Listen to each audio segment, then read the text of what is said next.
Hi friends, Karthigai Deepam சீரியலில் நாளைக்கான episode ப்ரோமோவில் என்ன நடக்க போகுதுன்னா, கார்த்திக் கீதாவுக்கு எப்படி ஆர்த்தி எடுக்கணும் அப்படிங்கிறதெல்லாம் சொல்லி கொடுக்குறாரு. அடுத்த சீனில் அபிராமியை டிஸ்சார்ஜ் பண்ணி வீட்டுக்கு கூட்டிகிட்டு வராங்க.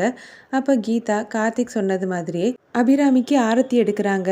ஆரத்தி எடுக்கும்போதே 1 2 3ன்னு கவுண்ட் பண்ணுறாங்க. இதை பார்த்த கார்த்திக் போச்சுடா அப்படின்னு மனசில் நினைக்கிறாரு.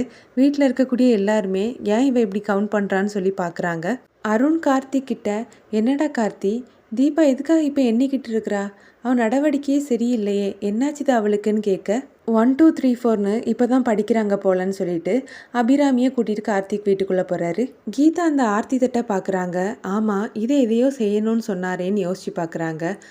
இதை வெளியில் கொட்ட சொன்னார், கொட்டிடுவோன்னு சொல்லிகிட்டே போகிறாங்க. போகும்போதே புலம்பிக்கிட்டே போகிறாங்க. இந்த காலத்துலேயும் இதெல்லாம் செய்கிறாங்க. ஆர்டிஃபிஷியல் இன்டெலிஜென்ஸ் வளர்ந்ததுக்கப்புறமும் கூட இவங்க இன்னமும் ஆர்த்தி எடுத்துகிட்டு இருக்காங்கன்னு சொல்லிட்டு அந்த ஆர்த்தி கரைசலை கீதா தூக்கி எறிய அந்த நேரம் பார்த்து ஐஸ்வர்யா வந்து நிற்கிறாங்க. அது அவங்களோட முகத்தில் பட்டுருது. கீதாவை தீபான்னு நினச்சி ஐஸ்வர்யா பயந்து போய் நிற்கிறாங்க. அப்புறமா கீதா ஐஸ்வர்யாவை பார்த்து, தப்பு என் பேரில் கிடையாது, நீங்கள் தான் தப்பான டைமிங்கில் வந்துட்டீங்கன்னு சொல்லிட்டு போகிறாங்க. ஐஸ்வர்யா புரியாமல் பார்த்துட்டு நிற்கிறாங்க. இதோட எபிசோட் ப்ரோமோ முடியுது.